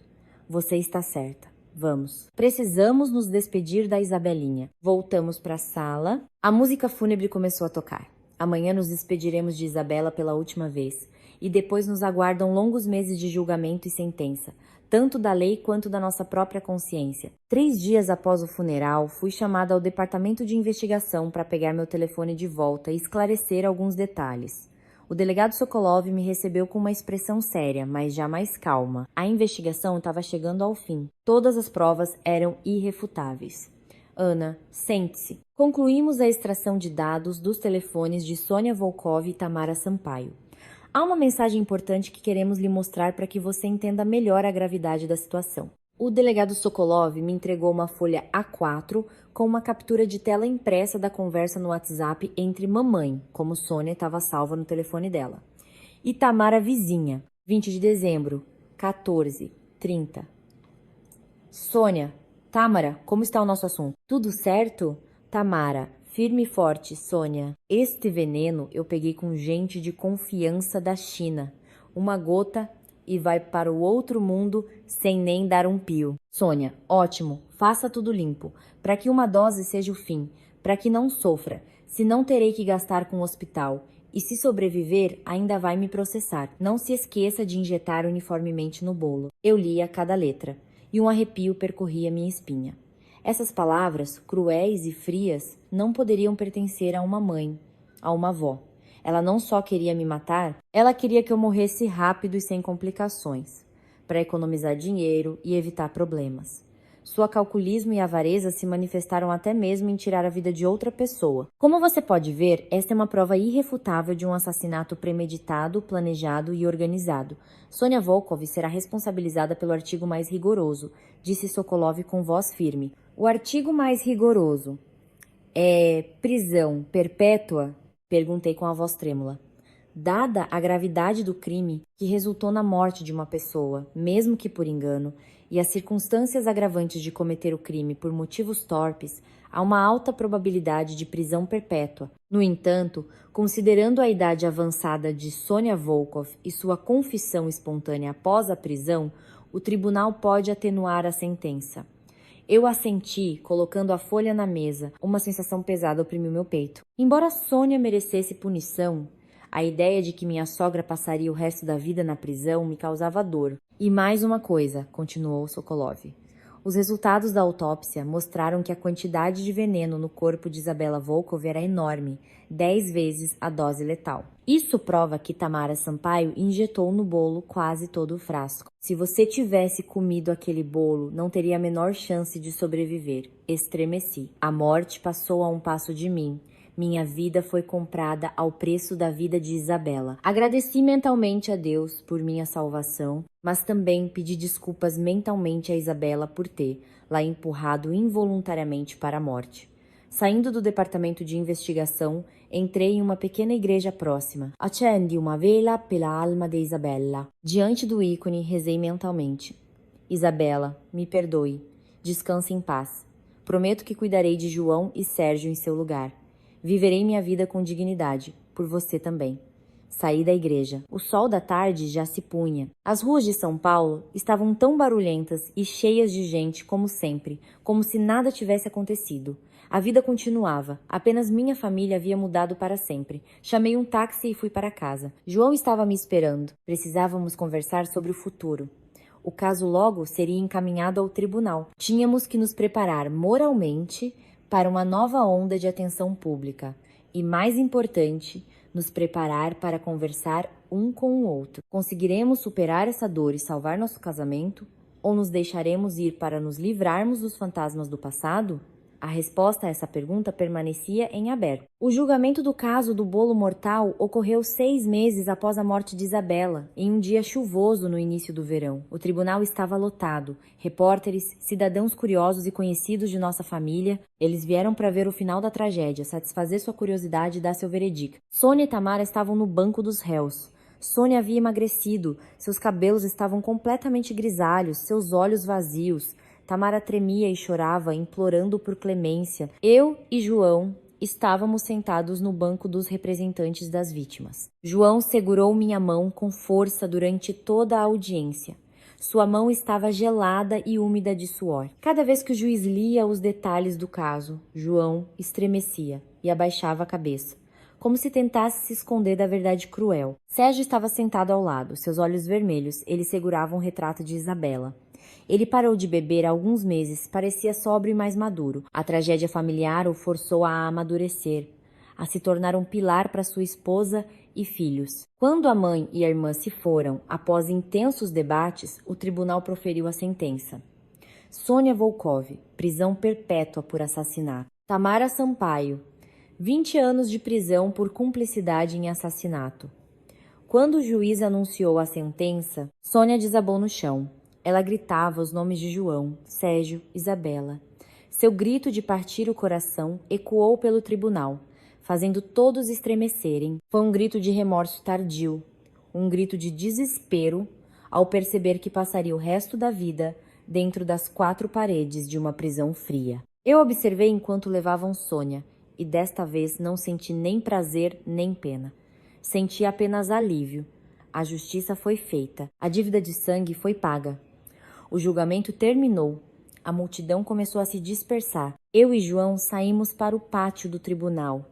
A chuva havia parado. O ar estava fresco e agradável.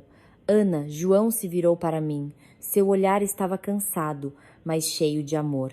Perdoe-me por tudo, pensei muito. Se você quiser se divorciar para começar uma nova vida tranquila, eu concordo.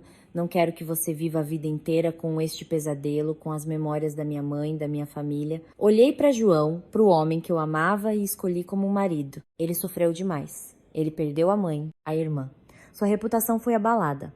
Se eu o deixasse agora, ele desmoronaria completamente. Sorri e apertei sua mão com força. O que você está dizendo? Eu já disse. Marido e mulher devem estar juntos, na alegria e na tristeza. O passado ficou no passado.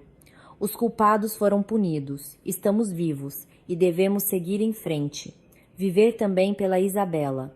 Eu não vou a lugar nenhum. Vou ficar com você e juntos começaremos tudo de novo.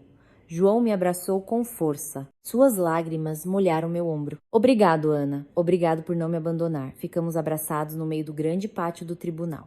Ao longe, Sérgio estava de pé e nos observava. Ele assentiu levemente e se virou para ir embora. Sua figura era solitária, mas mais firme do que antes. Eu sabia que muitas dificuldades nos esperavam. As cicatrizes em nossas almas nunca desapareceriam completamente. mas eu acreditava que, com amor e perdão, superaríamos tudo. A tempestade passou e, embora as árvores estivessem quebradas, novos brotos ainda cresceriam nas ruínas. A vida sempre dá esperança, se as pessoas souberem amar e perdoar. Um mês após o fatídico julgamento, João e eu decidimos visitar minha sogra na colônia penal em Tremembé. Durante a longa viagem de São Paulo, um silêncio opressor reinava no carro. João estava concentrado na estrada. Seu olhar estava fixo à frente, mas eu sabia que seus pensamentos estavam longe. Encontrar a mãe nessas circunstâncias é algo que não se deseja a nenhum filho. Chegamos quando o sol já estava alto. Após uma revista rigorosa, entramos na sala de visitas, um local simples com fileiras de mesas, separadas por uma divisória de vidro. O barulho de conversas misturado com o choro de parentes criava uma atmosfera caótica e triste. Depois de algum tempo, um guarda trouxe Sônia. Ela usava um uniforme de presidiária muito mais magra. Seus cabelos negros, antes bem cuidados, agora estavam metade grisalhos e curtos. Ela andava devagar. Seus olhos vazios procuravam alguém na multidão. Quando seu olhar encontrou o de João, ela parou. Seus ombros tremeram levemente. João pegou o fone do telefone. Sua mão tremia. Sônia pegou o fone do outro lado. Suas mãos enrugadas se agarraram ao plástico duro. Mãe, como você está?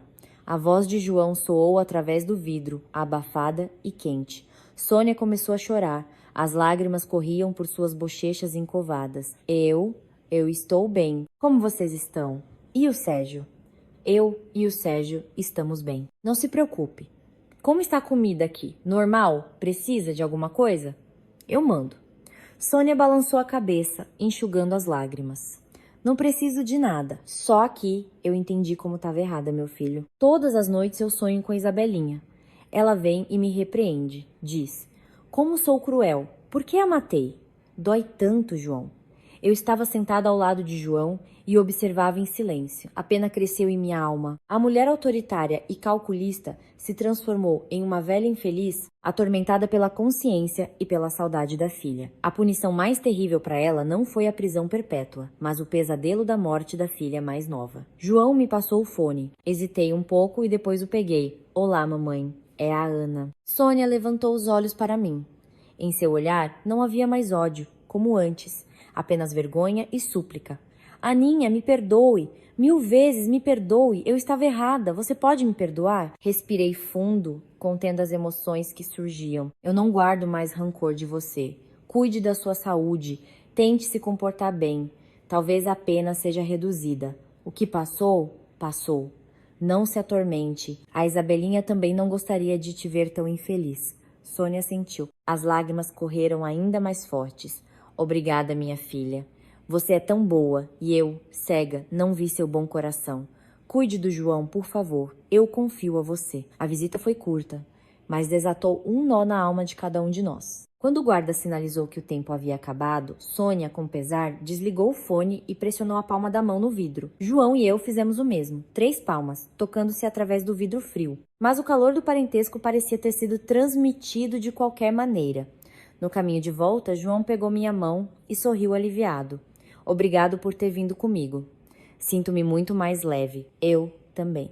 Agora, só precisamos seguir em frente. A vida aos poucos voltava ao normal. Voltei ao meu negócio online e João estava ocupado com novos projetos. Apesar da correria, todos os fins de semana visitávamos a família de Sérgio e arrumávamos o antigo apartamento de Isabela. Um dia, arrumando a estante de livros de Isabela, encontrei por acaso um caderno com capa de couro rosa em um canto.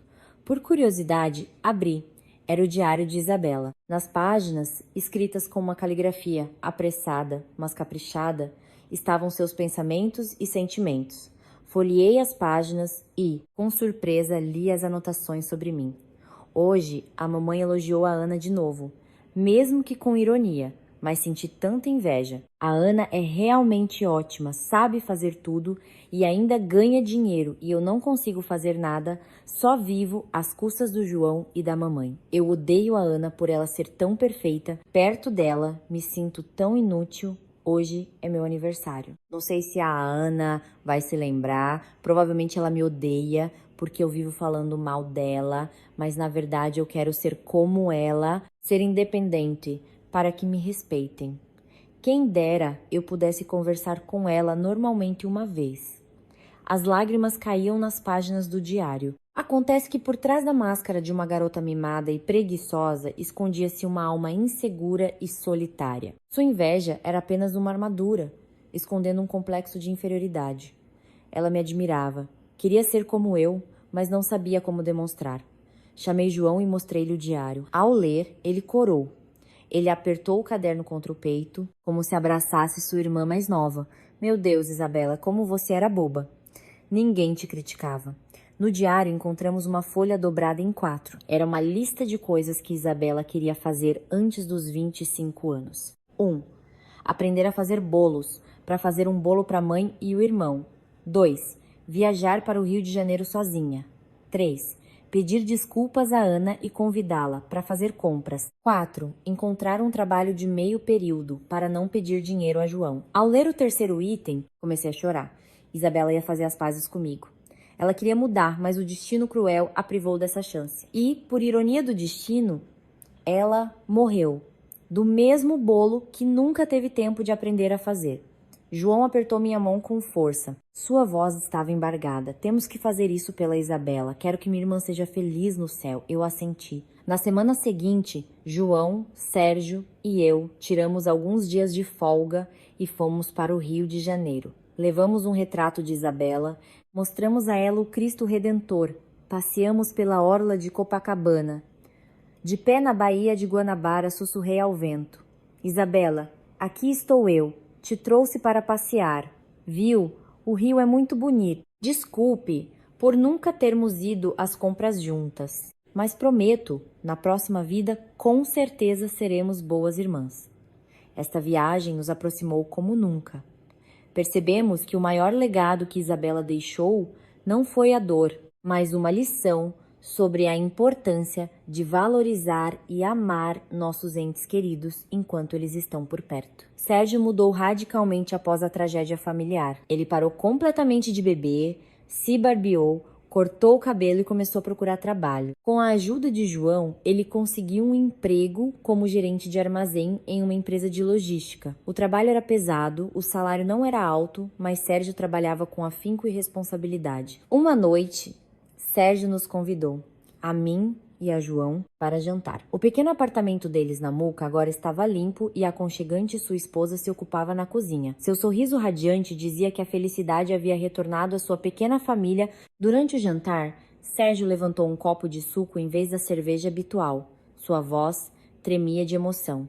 Obrigado a vocês dois. Se não fosse por esta desgraça, eu provavelmente teria continuado um bêbado, vivendo às custas da minha esposa e mãe. A morte da Isabela e o que aconteceu com a mamãe me fizeram acordar. Tenho que viver com dignidade, para ser um exemplo para meus filhos e para redimir a culpa perante minha mãe e minha irmã. João deu um tapinha no ombro do irmão. O que você está dizendo, Sérgio? Somos família. Ajudar um ao outro é natural. Eu e a Ana estamos muito felizes por você ter se endireitado. A mamãe na colônia, ao saber disso, também ficará tranquila. Olhei para Sérgio e vi em seus olhos determinação e maturidade.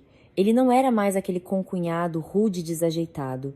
Ele aprendeu a cuidar, a amar sua esposa e filhos. Talvez este tenha sido o maior consolo depois de todas as perdas. A empresa de João também superou gradualmente a crise midiática.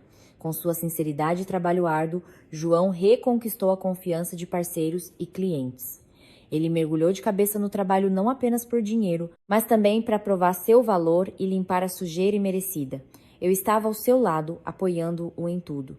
Tornamo-nos uma ótima equipe, tanto nos negócios quanto na vida. No primeiro aniversário da morte de Isabela, toda a nossa família se reuniu novamente. Tia Val veio da aldeia com uma cesta de maçãs caseiras. Preparamos um almoço simples, mas aconchegante em sua memória. Sérgio acendeu uma vela e sussurrou: Isabelinha, seu irmão mais velho agora está bem. Não bebo mais, trabalho, compro presentes para os sobrinhos. Você aí no céu nos proteja, a mim, ao João, a Ana. Olhando para o retrato sorridente de Isabela através da fumaça do incenso, senti uma leveza na alma. A dor diminuiu. Restaram apenas as boas lembranças. Aprendemos a aceitar e a seguir em frente. 2 anos depois, São Paulo recebia uma primavera vibrante. As ruas estavam festivamente decoradas para o ano novo. Eu estava na varanda do nosso apartamento, acariciando suavemente minha barriga de 6 meses. Sim, uma pequena vida crescia dentro de mim, o fruto do nosso amor com João, que passou por todas as tempestades. João veio por trás, abraçou minha cintura e apoiou o queixo no meu ombro. O que vocês estão fazendo aqui, meus amores? Mostrando a cidade ao nosso filho. Ele chuta muito. Acho que ele gosta da atmosfera de Ano Novo. João riu e colocou a mão na minha barriga, sentindo os chutes do filho. Nosso filho é um sapeca. Provavelmente será tão levado quanto a tia Isabela. Ao mencionar Isabela, João ficou um pouco triste, mas já sem a tragédia de antes. A propósito, ontem chegou uma carta da mamãe, disse eu baixinho. O que ela escreve? Diz que foi elogiada por bom comportamento. Ela participa de atividades artísticas amadoras. E também tricotou os sapatinhos para o neto. Enviou junto com a carta. Entreguei a João os minúsculos sapatinhos azuis. Ele os pegou, examinando cada ponto desajeitado, mas cheio de amor. Sônia, que uma vez me odiou, agora esperava ansiosamente para conhecer o neto. Na carta, ela escreveu que contava os dias para sua libertação. Embora esse dia ainda estivesse muito longe, a esperança de segurar o neto nos braços lhe dava forças para continuar vivendo. A mamãe mudou muito, não é? Disse eu. Sim. Uma pessoa só começa a valorizar o que tinha quando perde tudo. Mamãe pagou um preço alto por esta lição, mas acredito que o bem nela ainda existe. E agora está despertando. João me virou para ele e olhou em meus olhos. Obrigado, Ana. Obrigado por trazer luz à minha vida, à minha família. Sem você, eu teria desmoronado há muito tempo. Sorri feliz e na ponta dos pés o beijei suavemente. Somos uma família. E a família nunca abandona um ao outro. A campainha tocou. Era a família de Sérgio com os sobrinhos para desejar um feliz ano novo. A casa se encheu de risadas alegres. Olhei para João, para Sérgio, que segurava seu filho nos braços, para os sorrisos radiantes ao redor. O passado sombrio recuou, dando lugar a um futuro brilhante. Eu sabia que ainda haveria muitas provações pela frente, mas passamos pela tempestade.